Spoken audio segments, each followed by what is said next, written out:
Bonjour à tous et bienvenue pour ce 14e podcast des Jardins de la Sérénité. L'équipe s'est une nouvelle fois rassemblée pour vous parler bien-être, spiritualité, mais aussi de ce qui nous préoccupe, ce qui nous a émus, ce qui nous passionne, et tout cela dans la joie et la bonne humeur. Mais oui, vous suivez. Autour de moi, nous avons Valérie. Bonjour Valérie, de quoi tu vas nous parler ce mois-ci ? Je vais vous parler d'une certaine journée mondiale qui aura lieu en mai. Et ensuite de la pierre qui est rattachée au signe du taureau. D'accord. Nous avons aussi Carole avec nous. Bonjour Carole. Bonjour Jérôme, bonjour à tous. Bonjour Carole. Quel sera le sujet de ta méditation aujourd'hui, ce mois-ci ? Libérer les tensions. On en a bien besoin. Attention, attention. Et donc notre petit nouveau dans le podcast, Jean-Marc. Bonjour Jean-Marc. Bonjour Jérôme, bonjour à tous. Jean-Marc. Quel signe vas-tu passer au crible ce mois-ci ? Eh bien, je passe au crible, le signe qui est associé au mois de mai, c'est-à-dire le signe du taureau. Quant à moi, je vous raconterai l'histoire du masque de fer. Oh, alors ça, intéressant. Frère. Je vous rappelle que cette émission est la vôtre et que vous pouvez laisser vos commentaires et vos questions sur les réseaux sociaux ou par mail à l'adresse suivante, contact@lesjardins-de-la-sérénité.com. Valérie, Oui. répète-la. Pardon ? Voilà. Ça suit, ça fait plaisir. Contact@lesjardins-de-la-sérénité.com. Carole ? Contact @jardin-de-la-sérénité.com. C'est ça. Voilà. Allez, sans plus attendre, on va commencer avec le top de Valérie la douce et le flop de Jérôme le grincheux. Merci pour la douce.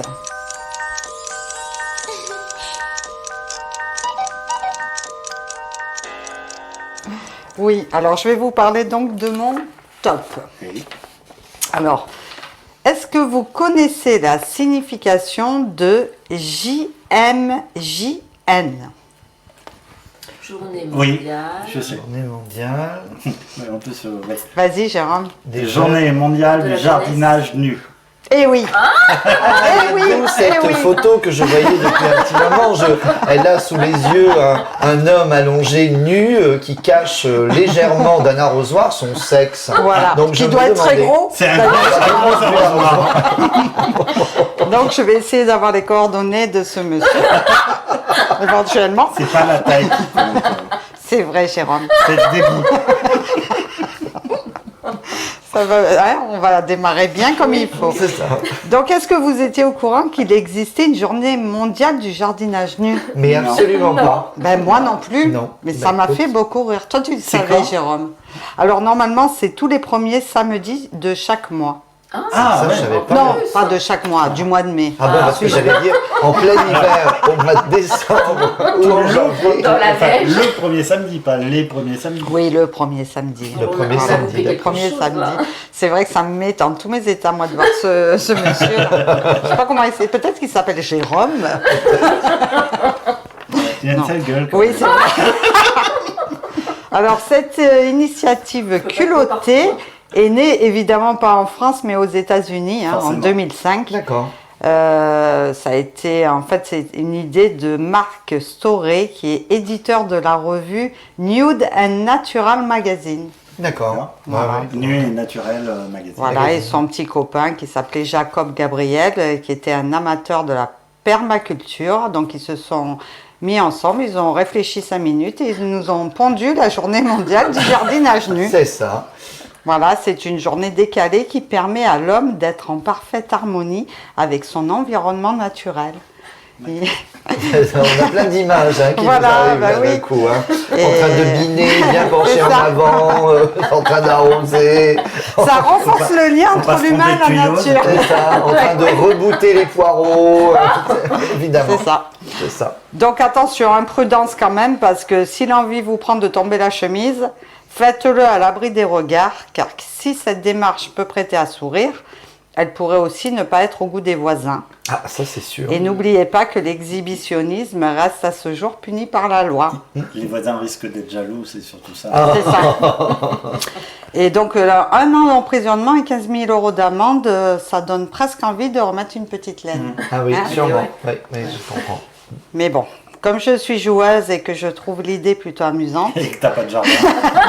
et que j'ai un balcon, et surtout que mon rêve secret, c'est de voir Jérôme jardiner nu, je vais vous faire une petite ode à cette superbe journée mondiale. Ah oui. Alors néanmoins, je demande aux personnes prudes et catholiques pratiquantes d'avancer le podcast et à tous ceux qui seraient susceptibles d'avoir de l'urticaire à la seule évocation des mots comme cucu et petite couille de loup, évidemment de changer de fréquence et d'aller vers une émission nettement plus culturelle. Avancez juste de 30 secondes, ça suffit. Donc je me lance. Ode à la journée mondiale du jardinage nu. Enlevons nos pulls en arrosant les tubercules. Tout en confiance et sans aucune réticence, sortons nos binettes et aérons nos bistouquettes. Tout relaxé sous un soleil printanier, plantons des carottes en oubliant nos culottes. Quel bonheur suprême de te voir pousser la brouette et entendre teinter tes coconières. Mais que vois-je au loin se dessiner dans un balancement délicat? Un céleri? Oh mais non, suis-je bête? C'est ton petit zizi planté derrière un radis. Oublions les contraintes, soyons décontractés, jetons nos salopettes pour biner nos courgettes. Mais attention, sois bien prudent, secoue tes gants de temps en temps. Les abeilles sont coquinettes, elles pourraient te piquer les roupettes. N'aie aucune crainte, je manie parfaitement la serpette et je n'ai guère envie de te tailler la belette. Mais regarde derrière les tomates, il y a la Germaine qui nous mate. Avec sa tête d'andouille, ça doit faire un bon bout de temps qu'elle n'a pas vu une bonne nouille. Elle semble jalouse. Peut-être n'a-t-elle plus de pelouse? Que cela ne lui déplaise, je resterai en tenue d'Ève pour en ramasser toutes mes fèves. Et de plus, chère voisine, si cela vous gêne, tirez vos rideaux et oubliez mes lolos. Nous sommes tous nés nus comme des vers, et jamais nudité n'a rimé avec perversité. Alors laissez-moi donc bien à mon aise enlever ces linges superflus et aérer mes attributs. Un jour viendra où nous nous retrouverons en terre.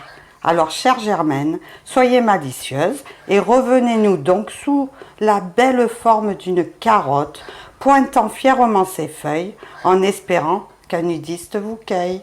Bravo. C'est très très beau. Ah ouais, Merci, super, Jérôme. Super. Magnifique. Fallait oser, mais bon, Ah, mais c'est je l'ai génial. fait. C'est Génial. bien. Donc ça c'était ton top et donc le top de Valérie Ladouce. Et maintenant on va passer à mon flop, donc le grincheux. Alors ça va être moins drôle, hein. Ah oui, forcément. Forcément c'est grincheux, donc on va le faire moins drôle. Le 17 mai a lieu la journée mondiale contre l'homophobie et la transphobie. Ah bah oui. Alors un petit état des lieux s'impose. Selon une opinion largement répandue dans les pays occidentaux, l'homosexualité serait aujourd'hui plus libre que jamais. Partout présente et visible, dans la rue, dans les journaux, à la télévision, au cinéma. Elle serait même tout à fait acceptée, ce dont témoignent apparemment les récentes avancées législatives sur la reconnaissance des couples de même sexe. Oui, pas Ouais. secte. Non. De même sexe. Certes, quelques ajustements demeurent nécessaires pour éradiquer les dernières discriminations, mais avec l'évolution des mentalités, ce ne serait en somme qu'une simple affaire de temps, le temps de faire aboutir un mouvement de fond lancé depuis plusieurs décennies déjà. Toutefois, dans 72 États au moins, les actes homosexuels sont condamnés par la loi. En Algérie, au Sénégal, au Cameroun, en Éthiopie, au Liban, en Jordanie, en Arménie, au Koweït, au Porto Rico, Nicaragua et Bosnie, etc., etc. Dans plusieurs pays, cette condamnation peut aller jusqu'à 10 ans de prison. Nigeria, Libye, Syrie, Inde, Malaisie, Cuba, Jamaïque, etc. Parfois, la loi prévoit la détention à perpétuité. Guyana, Ouganda. Et dans une dizaine de nations, la peine de mort peut être effectivement appliquée. En Afghanistan, en Iran, en Arabie Saoudite. En Afrique, récemment, plusieurs présidents de la République ont brutalement réaffirmé leur volonté de lutter personnellement contre ce fléau, selon eux, anti-africain. Dans d'autres pays, les persécutions se multiplient. Au Brésil, par exemple, les escadrons de la mort ou les skinheads sèment la terreur. 1960 meurtres homophobes ont pu être recensés officiellement entre 1980 et 2000.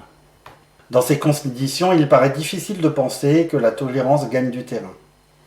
Au contraire, dans la plupart de ces États, l'homophobie semble aujourd'hui plus violente qu'hier. La tendance n'est donc pas à l'amélioration générale, tant s'en faut. Mais revenons en France, où la situation paraît plus paisible, même si une personne LGBT sur 5 déclare avoir été victime d'une agression physique au cours de sa vie. Une personne sur 5. C'est beaucoup, hein. Ouais, Oui, c'est beaucoup. énorme. LGBT, tout le monde sait ce que ça veut dire. Oui, lesbienne, Lesbienne, gay, Lesbienne, gay, transsexuel, bi. bi. Revenons donc en France, où je dirais que l'homophobie, en fait, c'est comme le racisme. Un truc tellement ancré dans notre culture que même affranchis des idées préconçues, et même en s'en foutant royalement, nous perpétuons des clichés à la con, car nos attitudes et nos paroles véhiculent des choses sans s'en rendre compte.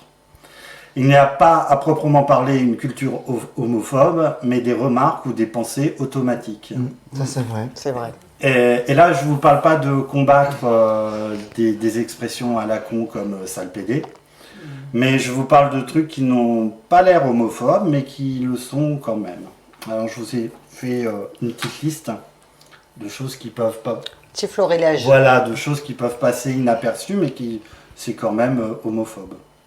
Déjà, la représentation des homosexuels à la télévision, dans les séries en particulier, où c'est souvent le pote entouré de filles. Ah, il y a toujours des filles qui gravitent autour de lui. Les homosexuels sont presque toujours des faire-valoir sympas, qui ne sont potes qu'avec des meufs, donc je le disais, comme dans Riverdale ou dans Dawson, ou dans d'autres encore. La liste est longue. C'est vrai qu'un héros gay, ça ne peut pas exister, hein. Rapport au fait que pour être héros, il faut être sévèrement burné, ce que les gays, a priori, ne sont pas. Oui. Donc Et pourtant. voilà. Et pourtant.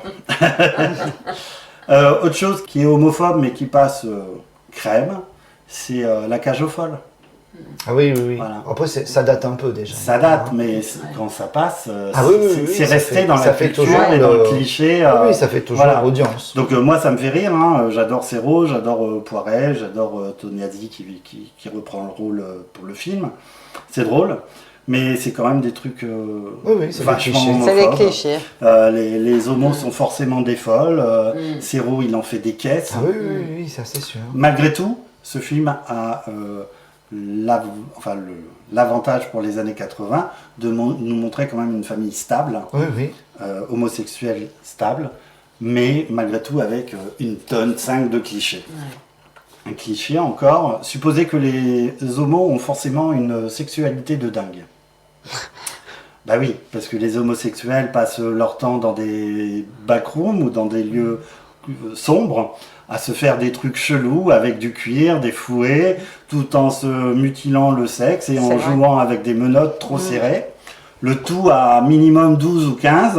Hein, sinon, Tant c'est qu'à pas, faire, sinon, c'est pas drôle. Du coup, on voit... Mais ça serait pas plutôt un fantasme mais hétérosexuel. je sais pas. Du coup, quand on voit un couple normal d'hommes ou de femmes, ben on s'étonne, on est vachement étonné, mais comment ça se fait? Hein, parce qu'on reste dans ce cliché. Voilà. Un truc qui est insupportable aussi, alors là on n'est plus dans le cliché, mais c'est juste, je voulais vous ouvrir les yeux sur un truc, c'est les questions du genre mais du coup t'es passif ou t'es actif ou c'est toi qui fais la oui, femme ça, c'est ou, drôle. comment Ça, vous c'est drôle. décidez C'est drôle. voilà. Alors moi je veux juste retourner la question et dire à mon copain hétéro et toi comment ça se passe la levrette, l'Amazone, tu préfères des filles dominatrices, tu fais quoi? Voilà, t'as un doigt dans le cul ou pas? Ou deux, Jérôme. Ou deux. Ou deux, oui. Oh, Donc voilà, je sais pas si tu ne poses pas ces questions à des hétéros, C'est vrai, ne le mais pose c'est pas à vrai. des, à des C'est homos vrai, quoi. c'est vrai. Voilà. Un autre truc qui est très agaçant, c'est quand tu as un copain gay, ne pense pas qu'il va s'entendre avec tous les gays. Donc c'est pas la peine de présenter un autre copain gay à un copain gay. Oui. Parce que c'est pas pour ça, toi tu Ils s'entends s'entendent pas forcément. avec tous les hétéros, et donc tous les gays ne s'entendent pas ensemble. Hein. Donc il faut arrêter de penser que tous les gays peuvent coucher ensemble et que tous Et se les donner gays la main. peuvent se donner la main. Faire Non, la ronde. c'est pas vrai. Présupposer que tes potes gays connaissent forcément les meilleures soirées, c'est complètement faux. Oui, parce qu'il y a des gays qui ne sortent pas, Ben tu sais, ouais, spécialement en ouais, boîte ouais. et tout Mais ça, c'est qui ne sont encore pas très un- people, forcément. Ouais. Il y a des gays ermites. Mais il y a des gays Voilà. très Eh oui. simples, en fait, qui ont une vie Il y a des ouais. gays ermites qui s'appellent Bernard aussi. Une autre chose qui est insupportable et qui est limite homophobe, c'est dire je te présente Michel, mon pote gay. Ouais. Voilà. Donc moi, j'ai jamais dit je te présente Valérie, ma pote hétérosexuelle. Mais Ça, c'est vrai, c'est moi ça, je le dis pas non plus. Mais moi, moi, je l'ai déjà Oui, entendu. moi je Ah l'ai ouais entendu Ah aussi. ouais Ah oui, oui, j'ai oui, entendu oui. aussi. Mais c'est juste, tu t'assimiles pas les gens à leur sexualité, quoi.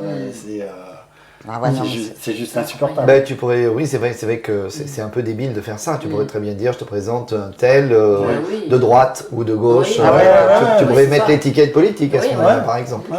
Ça serait un peu curieux. Autre chose qui est insupportable et qu'il faut arrêter de faire, c'est, alors ça revient à un racisme pur, c'est « Ah, t'es gay? Oh, mais tu sais, moi, j'ai aucun problème avec les gays. » À la limite, j'en ai rien à foutre. Bah oui. Hein, c'est comme si tu disais Ah, t'es noir? Tu sais, moi, j'ai aucun problème avec les noirs. Déjà, rien que le fait de le dire, c'est qu'il y a un C'est qu'il y a problème. déjà quelque chose. Il y a quand même un problème. Ouais. Donc, Que tu voilà. reconnais qu'il y a des problèmes. Voilà. Qui est une C'est, différence. ça forme il y a un petit malaise, quoi. Il y a Ça crée un une truc différence. voilà. Mm. Une autre chose, c'est s'étonner que tes potes gays ne connaissent pas par cœur Mylène Farmer ou Céline Dion.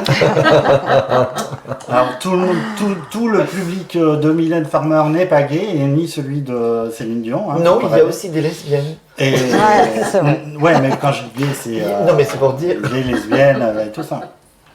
Donc voilà, je connais des gays qui sont fans d'heavy metal. Hein, Ah, mais complètement, bien sûr. Bah oui, bien sûr. absolument. Et il y a une dernière petite chose que je voudrais dire. Donc là, c'est pareil, je vais dire comme Valérie, si vous avez des oreilles chastes avancées Insensibles. de 20 secondes.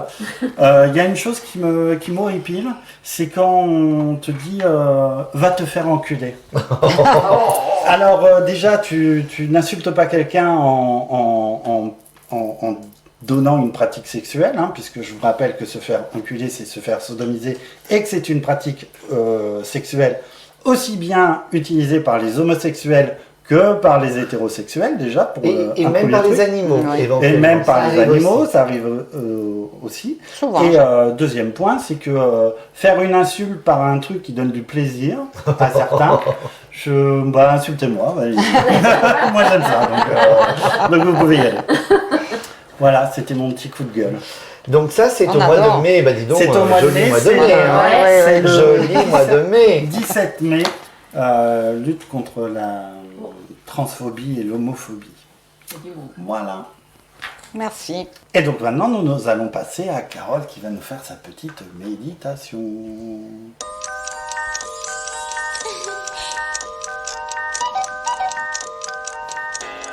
Alors avec un petit bol. Alors, Avec méditation pour libérer les tensions. Yes. Yes.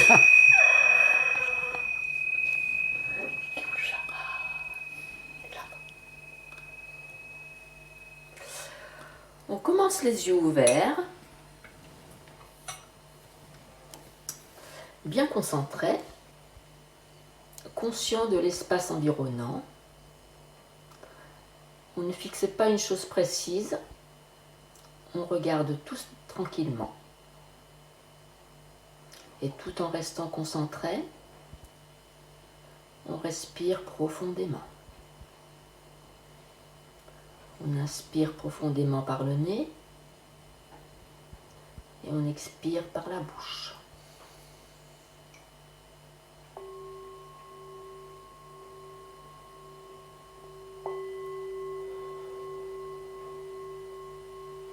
Quand vous inspirez, vous sentez vos poumons se dilater et votre corps se remplir d'air.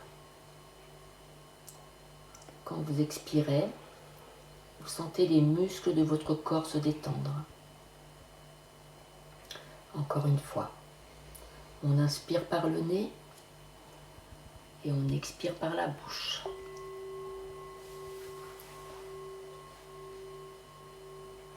Maintenant, si vous le souhaitez, vous pouvez fermer doucement les yeux.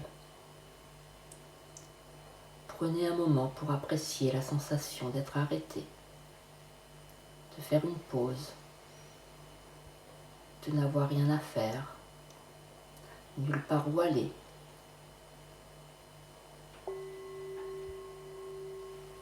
Sentez cette sensation du corps,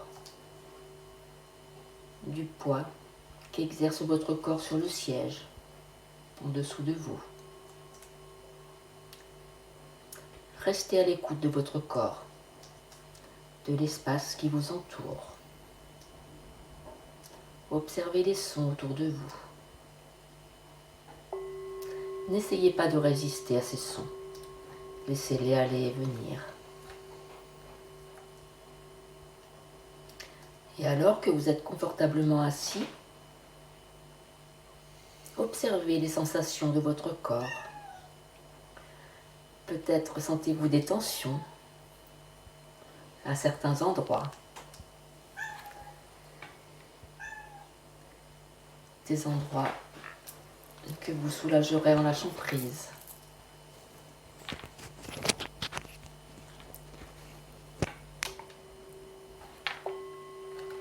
Observez la respiration de votre corps, cette sensation de montée et de descente. Ne faites rien d'autre. Maintenant, maintenez votre attention sur ce mouvement. Imaginez au-dessus de votre tête un flux de lumière de couleur chaude qui émane du soleil et se propage dans votre corps en direction des pieds et des orteils.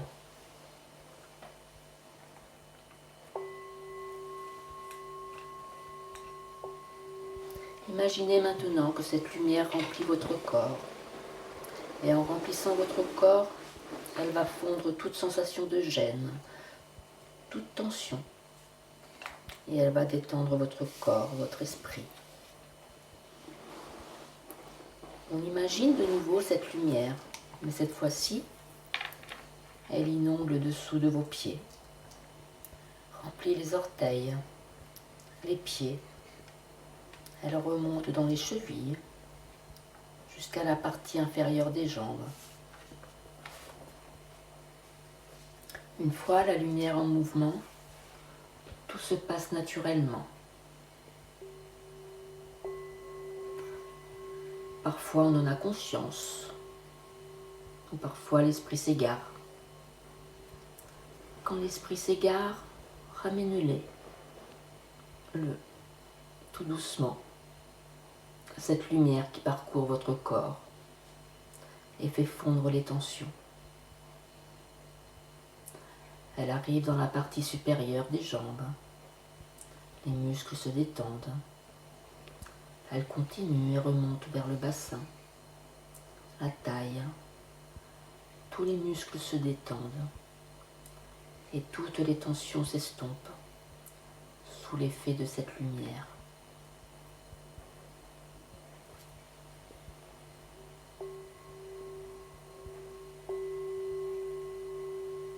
Elle continue dans le ventre et le bas du dos. Toutes les tensions disparaissent.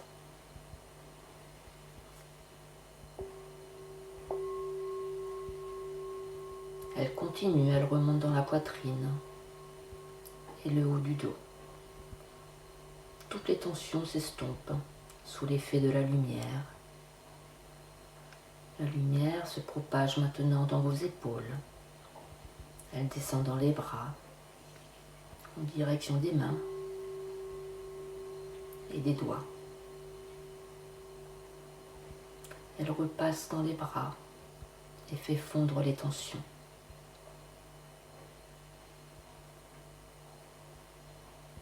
Le corps lâche prise. La lumière poursuit son chemin et remplit à présent le cou, la gorge. Elle atteint la mâchoire inférieure, la mâchoire supérieure, le nez, les yeux. Toutes les tensions s'évaporent. La lumière atteint maintenant le sommet du crâne. Même si le corps tout entier est rempli de lumière, de cette sensation de bien-être, de chaleur,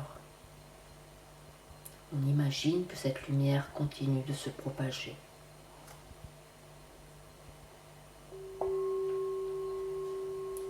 Vous pouvez relâcher votre concentration, mais laissez ce sentiment se prolonger.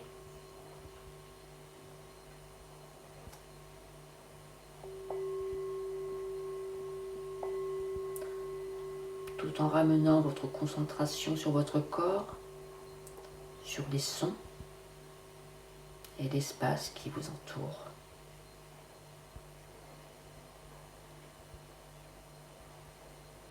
Quand vous serez prêt, vous pourrez ouvrir les yeux. Prenez un moment pour observer les sensations de votre corps, de votre esprit. Après ces quelques minutes que vous avez prises pour vous.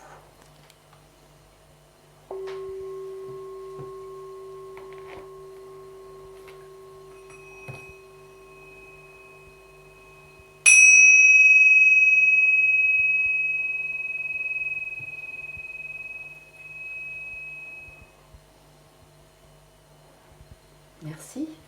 Merci Carole. Merci Carole. Réveille-toi Valérie. J'adore. Hein T'es J'adore, bien, moi, j'adore. bien en train de... Fan. Voilà. Eh bien, on va continuer le fil. Bien sûr. Et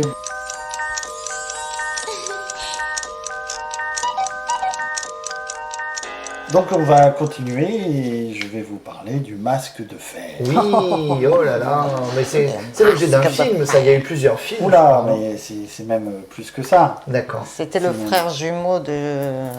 Alors il paraît que c'est Louis une, XIV, une des théories, il y en a Ouais. plusieurs. Hein. Vous voulez faire ma chronique ou... Oh, mais qu'est-ce qu'il est ronchon, non, lui, mais c'est pas sur le possible. joli mois de mai. Mais ça te réussit pas, mais... Hein. En mai, fait ce qui lui plaît. Eh oui, ben voilà. Donc il fait Allez, ce qui lui plaît. vas-y, on dit plus rien. Alors, beaucoup croient que l'homme au masque de fer n'est qu'un personnage légendaire, une invention de romancier ou de cinéaste. Pourtant, il a bel et bien existé, comme des documents incontestables le prouvent. De 1669 à sa mort en 1703, soit pendant 34 années, 34 ans. ouais, Waouh. il a été détenu sans jugement dans plusieurs prisons françaises sur l'ordre du roi Louis XIV. Les consignes adressées à ses gardiens étaient particulièrement sévères. Je voulais juste savoir s'il avait traité quelqu'un d'enculé. Tu verras. Le roi peut-être, je ne sais pas. Les consignes adressées à ses gardiens étaient particulièrement sévères. Il ne devait poser aucune question au prisonnier sur son identité, ne lui parler que de ses besoins matériels et le tuer sur le champ s'il révélait son nom Terrible. ou son secret. Quand il était transféré d'une prison à une autre, le détenu circulait dans une chaise à porteur entièrement recouverte d'une toile cirée. Ce n'est pas l'eau, moi. Ouais, voilà. Quand il était en contact avec l'extérieur, ce qui lui arrivait très rarement, il portait systématiquement un masque d'acier ou de velours. Bon, le velours, Selon- c'était déjà peut-être un Ouais. peu plus confortable et Plus léger, doux. mais bon. Oui. Non, ça me fait. Ça te fait quoi? Ça fait décalé-cata, décalé-cata. Ah ouais, ouais, c'est le masque. On va le masquer. C'est le masque. Lâche-toi. Le 20 novembre 1703, le prisonnier dont le nom ne se dit pas, celui dont on ne doit pas dire le nom, C'est ça. est enterré dans une fosse commune du cimetière de l'église de Saint-Paul à Paris. Le registre paroissial mentionne l'inhumation d'un certain Marcoli, âgé de 45 ans environ. Or, de même que l'âge indiqué est fantaisiste, le nom ne correspond à aucune personne connue. À l'évidence, l'identité post-mortem du prisonnier a été falsifiée, comme il était de règle alors. Parce que à l'époque, quand on enterrait un prisonnier, on ne marquait jamais son vrai nom sur la pierre. D'accord. On mettait toujours un pseudo. Pseudonyme. Ouais. De son vivant, nul ne s'intéresse au masque de fer. Pas de bol. Eh ouais. C'est Voltaire qui le fait connaître au public, hein, sans doute après avoir reçu quelques confidences du fils d'un ancien secrétaire d'État de Louis XIV. L'écrivain aime à combattre les injustices et à dénoncer les crimes des puissants. Ouais. Il s'entendrait pas trop, je crois, Voltaire avec Louis XIV d'ailleurs. Je crois que oui. Au XVIIIe siècle, les mœurs commencent à s'adoucir, les principes du droit pénal moderne se constituent peu à peu, et l'on ne comprend plus les pratiques très sévères de l'époque antérieure. Dans le livre Le siècle de Louis XIV, un ouvrage d'histoire publié en 1751, Voltaire relate l'histoire d'un prisonnier en inventant toutes sortes de détails romanesques qui vont fasciner la postérité. Donc il va dire qu'il y avait un masque avec des engrenages, machin et tout. Il va en rajouter. En des rajouter, oui, il va grossir le tableau, bien sûr. mais qui était donc cet étrange prisonnier Bien. Au fil des siècles, plus d'une cinquantaine d'identités, des plus fantaisistes aux plus sérieuses, ont été proposées pour le masque de fer, et en voici quelques-unes. D'accord. Donc ça y est, tu vas l'avoir. Ouais. Ben oui, on va Attends, savoir. je me délecte. On pense en premier à un fils adultérin d'Anne d'Autriche. Ok. Donc, à la fin de sa vie, Voltaire imagine que la reine Anne d'Autriche, épouse de Louis XIII et future mère de Louis XIV, a eu un fils naturel, soit avec le duc de Buckingham, pour lequel elle aurait éprouvé une passion ardente, soit avec le cardinal de Richelieu lui-même. Oui, oui. L'enfant aurait été élevé dans un lieu secret par Mazarin, mais à la mort de ce dernier, Louis XIV aurait découvert l'existence de cet encombrant demi-frère et l'aurait incarcéré à vie tout en le dissimulant sous un masque. Ok. Première hypothèse. Deuxième hypothèse. Le frère jumeau de Louis XIV. Eh oui, On y est, C'est- Jérôme. Généralement, c'est ça qu'on a retenu, en tout cas, de l'histoire. Le 5 septembre 1638. Là, il y a des dates. Ouais. Anne d'Autriche aurait donné naissance à Louis XIV devant toute la cour, puis quelques heures plus tard, alors qu'elle était seule, à un jumeau. Ce dernier aurait été écarté par crainte d'une querelle dynastique. Pour corser encore l'affaire, d'autres auteurs supposent que le frère jumeau incarcéré était l'aîné, donc l'héritier légitime du trône. Eh oui, oui, oui. Oui, parce que le deuxième né est souvent l'aîné, en fait. C'est ce qu'on dit. C'est le premier conçu.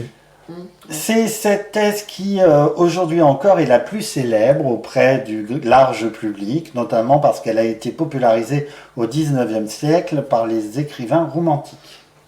Toutefois, la crédibilité de cette thèse est inversement proportionnelle à sa célébrité. Au XVIe siècle, les souverains ne sont jamais seuls, et surtout quand ils accouchent. Même après son accouchement, la reine de France était entourée par des dizaines de personnes, donc il aurait été impossible de dissimuler une telle Ouais, naissance. Bien sûr. Oui, puis bon, il est pas né. Si les jumeaux, il n'est pas né le lendemain, en tout Ouais, cas. C'était Ça, une c'est sûr. veine de faire deux C'est garçons ça. d'affilée déjà Ouais, aussi. ouais, Ouais. c'est sûr. Il y en a eu, hein. Il y en a eu des Ouais. jumeaux. Et justement, c'est aussi l'autre point, c'est que Avec toute il y a la déjà eu des mortalité. jumeaux et on a toujours, ça a toujours été l'aîné, donc celui qui est arrivé en premier, qui a eu le trône. Avec la mortalité qu'il y avait à l'époque, Oui. ils préfèrent un gardien sous le Sous le coude. coude, au cas où. J'ai encore d'autres hypothèses. Alors, Oh, fais-moi rêver. Un amant noir de la reine Marie-Thérèse. oh, Tu vois, tout est lié, hein, les rubriques. Ouais. Le 16 novembre 1664, au terme d'une grossesse difficile, la reine Marie-Thérèse d'Autriche, épouse de Louis XIV, accouche en public de son troisième enfant, une petite fille nommée Anne-Marie. D'après les mémorialistes de l'époque, la surprise de la cour est générale. Le bébé a la peau noire. tiens donc. S'agirait-il d'une métisse ? Pour dissiper les rumeurs d'un adultère commis par la reine, les médecins avancent plusieurs explications. L'accouchement a été difficile, Marie-Thérèse a consommé beaucoup trop de chocolat. C'était son péché mignon, le chocolat. La reine a été impressionnée par le regard de son jeune nain de compagnie, C'est ça, là. prénommé Nabo. Nabo. Oui, Ah, c'est d'où vient l'injure. oui, c'est ça. D'accord. C'était le nain, c'était son nain favori. Et c'était un nain noir. Et il était noir, d'accord. Voilà. Ah, Qui s'appelait c'était Nabo. C'était comme des petits chiens à l'époque. Hein. Ils servaient des. Ah oui, complètement. Ah oui, oui, oui. C'est atroce. D'après, de nain. ben, ça existait Ben encore oui. il n'y a pas Ouais, longtemps. oui. Hein, Le lancer de nain, le lancer ouais. de nain. Ouais, Oui, oui, vrai. c'est affreux. C'est horrible. Non, t'as envie de rire. Hein. Non. Mais Non, si. ne ris pas, parce Mais que non. tu peux pas rire à Mais non, ça. je ne peux pas. Non, Tu ne peux pas. Tu n'as plus le droit, là, maintenant. Non. D'après la légende, Louis XIV aurait exprimé son scepticisme à l'égard de cette dernière hypothèse. En disant, un regard, il était donc bien pénétrant. Il avait de l'humour, Louis XIV. Oui, beaucoup d'humour, je trouve. Certains auteurs ont imaginé que Nabo, qui disparaît d'ailleurs à ce moment-là, avait été l'amant de la reine, puis qu'il avait été incarcéré pour le restant de ses jours, dissimulé sous un masque. Ah, donc ce serait Sous un bol. le nain.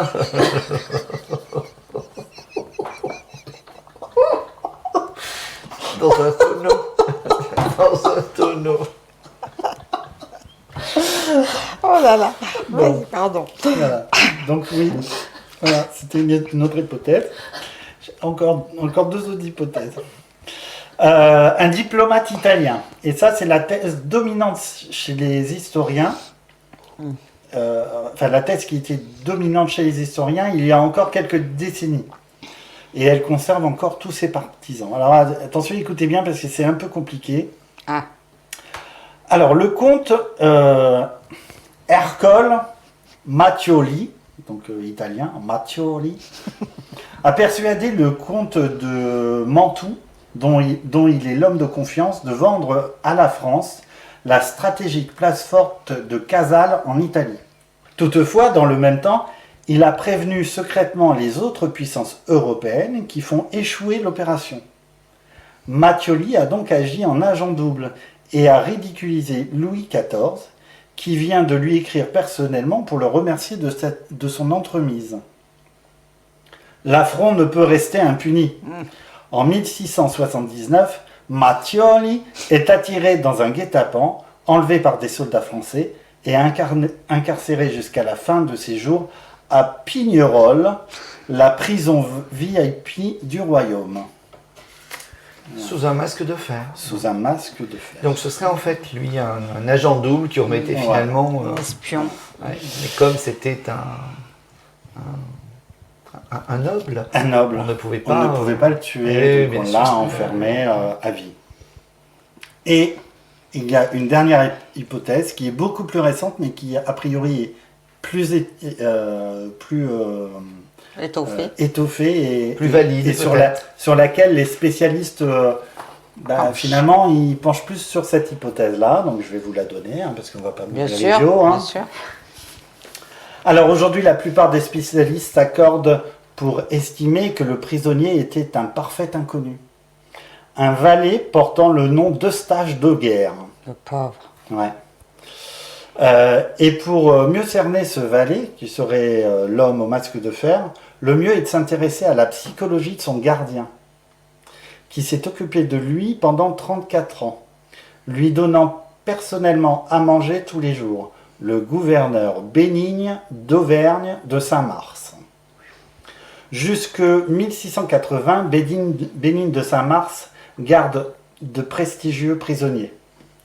Il peut se considérer comme un rouage essentiel de la monarchie. Toutefois, après la mort du plus célèbre de ses prisonniers, Fouquet, il ne devient plus rien, parce qu'il n'a plus de prisonniers célèbres. Du coup, après la mort de son dernier prisonnier, il multiplie les précautions autour du détenu qui lui restait, uniquement pour se donner de l'importance. Dès que c'est lui qui aurait inventé le masque de fer. En fait, il a inventé tout depuis le début. Il a pris un prisonnier qui lui restait, et il en a fait un truc Un mythe. mystérieux, un mythe. En empêchant Dauguerre d'avoir la moindre communication avec l'extérieur, en le traitant avec de grands égards, en l'affublant d'un masque de fer comme on n'en avait jamais vu, Saint-Mars attirait inévitablement l'attention. Il sous-entendait qu'il détenait de graves secrets d'État, ce qui ne pouvait que le valoriser vis-à-vis de ses interlocuteurs. De même, à la mort de son prisonnier, il lui donne, par facétie, un nom proche de celui d'un puissant comte Machiavelli. En somme, toute l'affaire ne serait qu'une mascarade organisée par un gouverneur en mal de reconnaissance. Et avec l'agrément de la monarchie de l'époque, parce qu'ils étaient bien au courant de tout ça. Alors non, a priori, Louis XIV, il n'y Il était pas au courant. a aucun C'est un petit papier. peu Qui dit qu'il était au courant. Il n'y a aucun papier qui dit qu'il y a un quelconque Relation. lien entre les deux. C'est fou quand même. Ouais. D'accord. C'est arrivé jusqu'à nous, alors franchement, avec... Ouais. ouais. Voltaire en a fait un personnage lié Oui. à Louis XIV. Oui, ça a dû aider. Ça a dû aider. Mais dans les faits historiques, Il n'y a pas de lien. C'est un parfait inconnu en fait. Bon, ça reste encore mystérieux tout Ouais. ça. Alors, l'énigme du masque de fer qui agite les esprits depuis le XVIIe siècle est en partie maintenant résolue. Le mystérieux prisonnier n'était pas une personne de haute naissance, mais un valet nommé Eustache Dauguerre, qui fut utilisé comme faire-valoir par un gardien en mal de reconnaissance. Reste à savoir avec certitude pour quelle raison Dauguerre était emprisonné. Le valet. Le valet. Oui, peut-être qu'il avait entendu des trucs qu'il fallait Oui, pas, mais ou voler des choses. il était quand même, c'était un valet, il était quand même emprisonné dans une prison de luxe. Mm. On ne sait pas pourquoi. Oui, alors après, il était peut-être l'amant de quelqu'un, et, par égard... et on l'avait voilà quand de même quoi occuper les historiens encore pendant quelques au moins années. 3 siècles. Ah, ça, c'est sûr. Pauvre gars, Et voilà. Merci Jérôme. Ben, je vous en prie, ça m'a fait plaisir. c'est passionnant. Mes amis, si vous avez un mystère historique à me proposer, n'hésitez pas. Je suis à court. Pas forcément vous autour de moi, mais vous qui nous écoutez surtout. Un truc sur les extraterrestres, sur la zone 51. 51. Hein, toutes les polémiques autour de ça. Ce serait sympathique de C'est vrai. savoir Ouais, ouais. C'est vrai. finalement si C'est il y a vrai, je quelque peux en chose parler. ou pas. Très bien.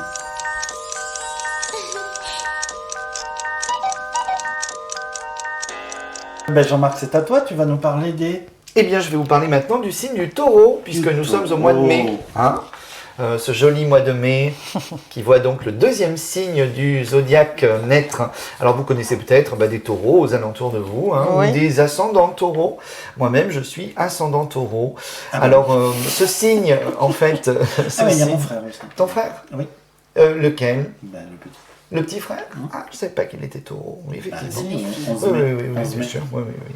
Eh bien oui, puisque c'est en fait du 21 avril au 20 mai que le Soleil se trouve dans cette constellation du Taureau. On dit que c'est la force qui construit. La planète, c'est donc Vénus, qui est une planète d'amour, bien sûr, d'expression des sentiments. Donc on est sur un signe de printemps plutôt féminin, fixe parce que le taureau est stable, de terre, c'est le premier signe de terre, c'est le moment où la nature commence à nous donner ses premiers fruits. D'ailleurs, les tout premiers fruits, on les a généralement au mois de mai. Fin mai, on a déjà les cerises et tout ça, on a déjà des trucs. On a les fraises au mois de mai. Ouais. Donc c'est les Des fraises premiers à fruits. partir de décembre. Oui, non mais c'est les mauvaises, vraies fraises. les mauvaises les vraies fraises, fraises. Des fraises pourries en décembre. Le métal qui lui est associé est le cuivre qu'on appelait l'or des fous à une époque. Le cuivre, on le prenait pour l'or. Oui. Alors au niveau de sa morphologie, eh bien, les gens marqués par ce signe du taureau vont être plutôt d'une nature petite, un peu trapue, un peu fort, hein, une corpulence un petit peu arrondie. Le cou est souvent court, avec des lèvres généreuses, pulpeuses, plutôt gourmandes, charnues, on va dire. Le regard est langoureux, la voix est souvent très spéciale, harmonieuse. Elle est généralement une voix qu'on écoute avec des gestes gracieux, puisque les commandes sont détenues par Vénus. Eh bien, ça donne souvent une certaine harmonie. On dit de ces gens qui sont graciles. Le tempérament est sanguin et lymphatique. Au niveau de sa santé, il a des particularités. Alors pour ceux qui connaissent un petit peu l'astrologie, quand vous avez une maison 6 notamment qui se trouve en taureau, puisqu'on a tous les 12 signes du zodiaque dans notre thème astral, eh bien ça veut dire que vos fragilités au niveau santé seront plutôt taureau. Eh bien le taureau, lui, est fragile au niveau de tout ce qui va concerner le cou. Il est sujet aux laryngites, aux angines. Un coup de taureau. On dit un coup de taureau, absolument. Il peut avoir des problèmes de cervicales, il peut avoir des problèmes également de thyroïde. En tout cas, la gorge et la mâchoire inférieure sont généralement des parties fragiles. On peut avoir mal aux dents, mais uniquement vers le bas, des problèmes d'occlusion de la mâchoire, ce genre de choses. Hein. Puis des problèmes de cervicales, des torticolis à répétition, hein, ce genre de choses. Alors, le sel minéral qui lui est associé, c'est le natrum sulfuricum. Et comme pour tous les signes du zodiaque, il y a des traitements de fond en homéopathie. Donc là, c'est intéressant de savoir que en homéopathie, eh bien, c'est l'antimonium crudum ou le calcarea carbonica qui sont ces traitements de fond. Donc si vous êtes taureau ou si vous avez la maison 6 en taureau, n'hésitez pas à prendre en traitement de fond homéopathique ces deux éléments. La planète Vénus, elle gouverne également le cou, la gorge, mais elle est aussi l'expression des sentiments. Alors on est avec une Vénus qui se veut une Vénus au naturel. Hein. Vénus gouverne 2 signes du zodiaque. Pourquoi tu ris? Elle va faire du jardinage. Alors, eh bien, et oui, c'est la Vénus du mois de mai que nous a décrit Valérie. C'est-à-dire qu'elle est Tout est lié. elle est tout faux vent et elle est Tout falaire. Elle est tout falaire et elle est totalement sans artifice, sans apparat. Elle n'est pas maquillée, elle est tout naturelle, elle n'est même pas épilée, si tu veux. Donc c'est la Vénus naturelle simplement, hein, qui n'a besoin d'aucun artifice pour être belle. Voilà, au niveau de son caractère, eh bien le taureau, on le dit plutôt lent. Hein, c'est un signe stable. Généralement, il ne faut pas le brusquer, il ne faut pas aller trop vite avec le taureau. On dit que c'est même un des signes les plus stables du zodiaque. Il est gourmand, sensuel. Il est bien évidemment jaloux et possessif aussi. Ça, c'est des traits de caractéristiques qu'on connaît de ce signe du taureau. Il aime généralement profiter de la vie. Lorsqu'il est vexé, il a tendance à ruminer. Quand il cogite aussi, il rumine beaucoup. Il peut être dans une forme d'indécision. Il est rancunier. Attention, ne le blessez pas, car il n'oublie jamais rien. Il est souvent borné et puis très terre à terre, très ancré, très pragmatique, très concret. Donc de ce côté-là, ce sont des qualités comme des défauts. Il peut avoir les défauts de ses qualités, comme on dit. Je vois tellement mon frère. Là. Tu vois ton frère? Ah oui. Têtu comme une mule. Comme un taureau, têtu. Mais tu me vois pas un peu aussi comme ça qui suis ascendant taureau? Non, toi t'es parfait. Oh, il est tellement gentil, ce garçon. C'est beau. Au niveau des professions potentielles, alors c'est si vous avez par exemple votre maison 10 ou votre maison 6 également qui parle aussi du travail, ou éventuellement une maison 2 qui serait associée au taureau, eh bien ce qu'on va dire vous concerne pour ceux qui connaissent un peu l'astrologie. Eh bien on va le retrouver dans des métiers liés à l'argent, parce que il a une forme de capacité à gérer, à savoir faire avec le matériel, le concret, notamment l'argent. Donc on va le retrouver dans les métiers de banquier, dans les métiers liés à l'immobilier, puisqu'il aime les choses concrètes, la terre, les maisons, les choses comme ça. Le patrimoine, en règle générale, est associé donc à ce signe du taureau. Il aime travailler la terre. Du coup, on le retrouve dans les métiers liés à la terre, c'est-à-dire paysagiste, agriculteur, mais également éleveur de bétail, éleveur d'animaux domestiques. On va le retrouver vigneron, paysan, donc horticulteur. On va le retrouver également boucher. parce que le taureau est lié à la nourriture, à la viande aussi notamment. Donc n'y voyez pas un lien trop en adéquation, mais on le retrouve boucher, mais on va le retrouver aussi kinésithérapeute. C'est quelque part la même chose. Je masse la viande pour l'attendrir, je fais les gigots, et de l'autre côté je masse pour guérir et pour soigner et je fais pas des gigots. Non. Mais il y a un peu cette idée-là. Il peut être en lien avec des agences matrimoniales, donc travailler aussi pour des agences matrimoniales, puisque c'est Vénus qui est aux commandes, et Vénus c'est l'amour. Et puis comme il a une voix particulière, puisqu'on a vu que c'était la gorge qui était mise en avant, eh bien on va retrouver des chanteurs lyriques, des chanteurs d'opéra, on va trouver des orateurs qui ont une voix vraiment, ils se servent de leur voix, alors des voix de doublage par exemple, des comédiens, des choses comme ça. On va le retrouver aussi dans les métiers de l'architecture et enfin dans les métiers de la décoration. Donc il y a pas mal de choses qui sont taureaux. On peut être porte-parole aussi ou Alors non. Porte-parole, on va dire que c'est plutôt Vénus en balance. Pourquoi ? Parce que porte-parole, on est là pour être un médiateur. Généralement, on vient porter la parole de quelqu'un d'autre, essayer de la transmettre le mieux possible. C'est plutôt les métiers de balance qui vont se retrouver dans des métiers de conciliateur ou de porte-parole, comme tu dis. Mais ça, on y viendra. Alors, dans le symbolisme fondamental du signe, on retrouve dans sa forme, quand on le dessine, ce signe-là, on a un cercle et on a une coupe qui se trouve au-dessus de ce cercle. Eh bien, on dit que c'est la coupe qui est le réceptacle, qui reçoit donc l'énergie première du bélier et qui va le concrétiser, le matérialiser. Il reçoit les spermatozoïdes de la semence divine pour pouvoir ensuite fabriquer la vie. Donc il est vraiment associé à cette idée d'incarnation aussi. L'idée de la chair, entrer dans la chair, c'est avec le taureau. Il gouverne donc les forces d'attraction, de reproduction. Il installe la vie dans la matière. Il est une force positive. Il est lié aux 5 sens qui vont permettre cette union entre deux personnes pour pouvoir créer la vie. Le taureau donc symbolise également le verbe créateur. Alors vous savez que dans pas mal de pays ou de civilisations, le taureau est lié à l'animal sacré. On le voit en Inde par exemple, les vaches sont sacrées. On le voit dans d'autres cultures, puisque en Égypte il y avait un dieu à tête de taureau, c'était Apis je crois. En Inde c'est eux. En Grèce aussi, ce taureau était vénéré. Chez nous, eh bien c'est différent. C'est les femmes. Les vaches. Les vaches. Une bonne vache.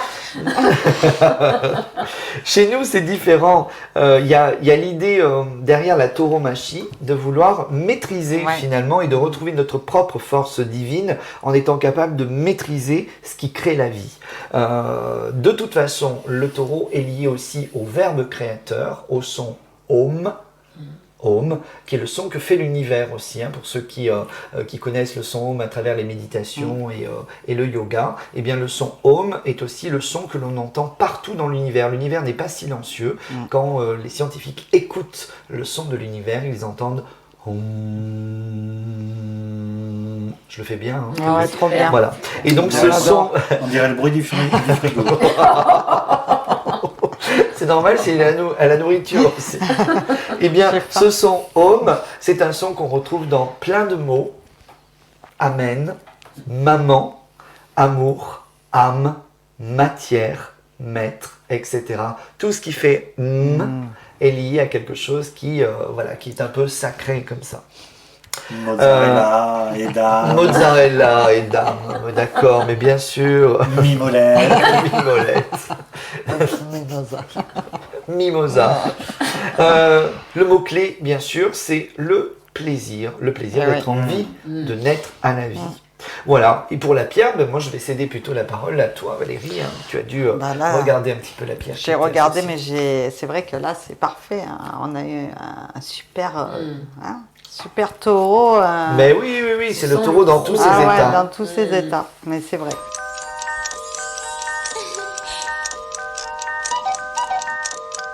La pierre, alors c'est simple, c'est une des plus belles pierres pour moi, c'est l'émeraude. Magnifique l'émeraude.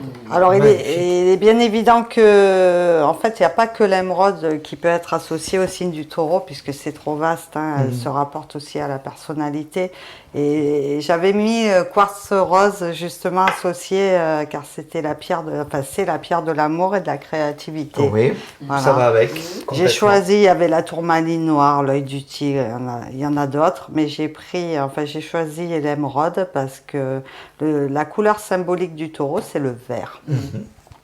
Voilà. Et c'est une très très belle pierre. C'est Il me regarde et il C'est la s'en couleur fout de complètement. l'espoir aussi. hein, Le vert, la c'est couleur de l'espoir. l'espoir. Puis de la nature, en fait, Mais finalement. oui. Bah oui. Le vert des arbres, de la. Et c'est là qu'on C'est- trouve le sens, oui. Vas-y. Chez les alchimistes, c'est la couleur du secret. Ah, mais parce que la vie est un secret elle-même. L'incarnation, c'est un secret aussi. Alors, un petit peu de recherche. Dans quelle partie du monde trouve-t-on des émeraudes? Allez, il est fort, lui. En Afrique? Oui, du Sud. En Amérique En aussi. Amérique du En Sud Amérique aussi. du Sud aussi. Ouais. Colombie. Et en Belgique? Si, vers Bruxelles, quartier des joailliers. Ah, des joailliers, mais il y a toutes les hein. pierres. Brésil, Russie. En Russie aussi, tiens donc. On n'ira pas là les chercher, Non, on va oui, rester on va tranquille. là-bas. En Égypte et au Zimbabwe et en Inde. Mhm. Donc, Oui, en Inde, oui, ah bien ouais. sûr, oui, Bon, absolument. Ouais, ouais. Donc l'émeraude doit son nom au grec smaragdos, Oui, ça ressemble vachement. voilà, qui veut dire pierre verte, tu vois, Ouais. tout ça pour ça. Alors l'étymologie du nom remonte au persan et à l'hindou ancien. En fait, tu étais vachement plus intéressé par le jardinage nu. Non, Oui, oui, je vois, tu t'en fous complètement de l'émeraude. Bon, enfin. Alors, les aspects et compositions. Donc, c'est la gemme la plus prestigieuse du groupe des béryls.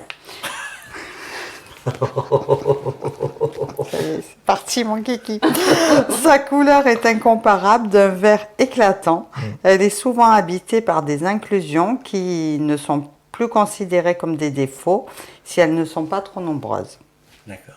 Tu veux me dire quelque chose? Pas du Non, tout. tu me regardes Je- bizarrement. non. On voit je- tes paroles. Je suis tout oui. Donc ça s'appelle des givres. Alors les prismes sont hexagonaux et allongés et c'est un silicate d'aluminium et de beryllium. D'accord. Voilà, là tu pourras mieux dormir. Mais c'est sûr. L'émeraude symbolise l'espoir, le renouveau et la régénération, donc en liaison avec la couleur verte.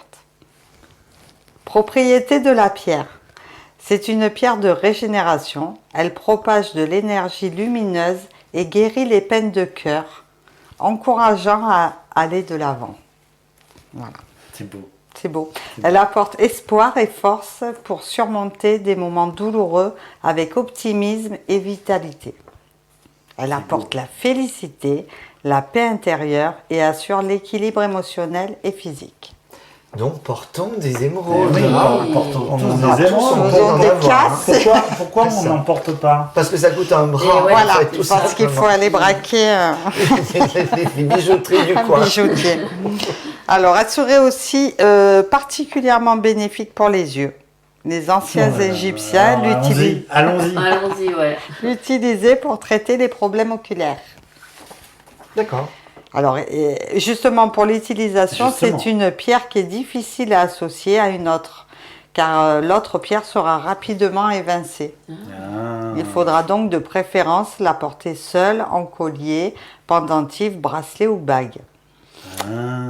Et pour soulager vos yeux, tes beaux yeux de velours, il faudra que tu apposes un petit coussin rempli d'émeraudes. Donc, Ça va, C'est là ça va que me ça va coûter être une dur, blinde. regarde. Ça va être très très parce qu'il dur. va falloir, voilà, être faudra très pas très que- riche et tu n'auras plus mal aux yeux. Donc un coussinet. Un coussinet avec des petites pierres polies, deux D'accord. coussinets. donc Ah oui, je ferme le coussinet et je mets. Oui, tu je te le mets sur les deux yeux. coussinets sur les deux Remplis yeux. d'émeraudes. Voilà. Et Donc- si je me pose l'émeraude directement sur l'œil? Oui, mais Bah, alors il il faut faut qu'elle une soit très très grosse. grosse. Et là, Ouais. c'est dur à trouver quand même. Hein. Bah tu sais pas. Il peut aller vite fait au Zimbabwe. Ça se trouve en creusant dans le jardin. C'est Ouais. ça, juste à côté, Voilà. C'est l'alchimiste, hein, tu vas chercher à perpète parce que tu as. dans ton C'est jardin. vrai. dans ton Bah, jardin. vas-y, alors Ouais. commence Ça se à trouve, j'ai creuser. une grosse émeraude. Commence à On sait creuser. pas. Bon, alors elle se Bah, je nettoie fais mon comment, jardinage tout Jérôme? nu et et tu trouves des émeraudes. Voilà. Donc elle se nettoie dans de l'eau distillée sans sel, très important. Ça va la faire ternir sinon. Et si possible à côté d'un amas de quartz. Donc en Donc, plus il faut du quartz. Ah, au quartz, ça coûte moins C'est cher. moins déjà. cher. Ouais, c'est vrai, Beaucoup c'est moins vrai. cher. Oui. Mais je ne savais pas qu'il fallait la... Et en fait il faut la nettoyer avec du quartz, ça... Mais Ça la régénère. Ouais. il faut quelle D'accord. sorte de quartz? Quartz rose ou Non. du Jackie quartz? Du jackie plutôt. Du cristal de roche en fait. Alors moi le peu que je sais c'est qu'effectivement il faut porter souvent ces pierres seules. Par contre si vous avez un petit peu de cristal de roche, vous pouvez l'associer toujours car le cristal de roche amplifie les pouvoirs en fait de la C'est pour ça pierre qu'il faut le avec nettoyer lequel Ouais. il est associé. Tout à fait. Voilà. Merci Valérie. Merci Valérie. De rien. Tu es formidable Valérie. Oui, Merci. C'est toi la meilleure. merci. Ça fait plaisir pour les autres. Pas de bruit avec les feuilles. Non, pas de bruit avec les Le feuilles, mot on de l'a la dit, fin, Jérôme.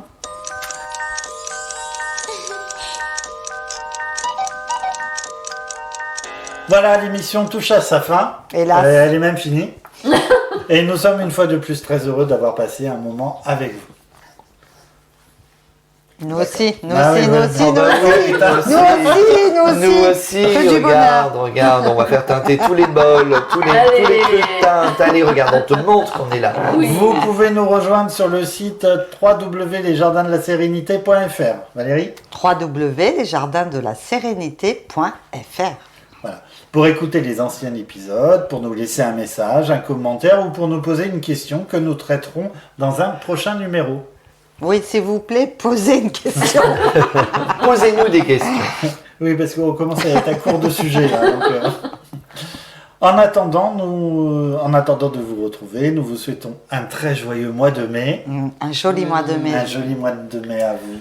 Merci. Un joli mois de Joli mai. mois de mai. Et vivez tout nu. Vivez Soyez heureux. heureux. Les mains dans les poches. Et bah, dans les poches, non, c'était tout nu. hein. Les mains tout nues, les mains dans les mets, poches. Ouais, c'est embêtant. C'est le proverbe. Les mains Mais sous oui, les baloches. Tu les mets dans les poches des autres. Ah oui, voilà. Allez, à très bientôt et bah, au mois prochain. Allez, on se revoit en juin. À bientôt, soyez Au revoir. heureux. Les Jardins de la Sérénité, le podcast, c'est fini pour aujourd'hui. Rendez-vous le mois prochain pour un nouvel épisode. Si celui-ci vous a plu, alors dites-le avec des petites étoiles sur iTunes ou un commentaire. Parlez-en aussi autour de vous. Et pour ne rater aucun épisode, n'hésitez pas à vous abonner sur votre appli de podcast ou sur notre site www.lesjardinsdelasérénité.com. Vous pouvez laisser aussi vos commentaires, laisser vos impressions et par le biais des réseaux sociaux en cherchant les Jardins de la Sérénité sur Facebook, Instagram et YouTube. Merci beaucoup et à très bientôt.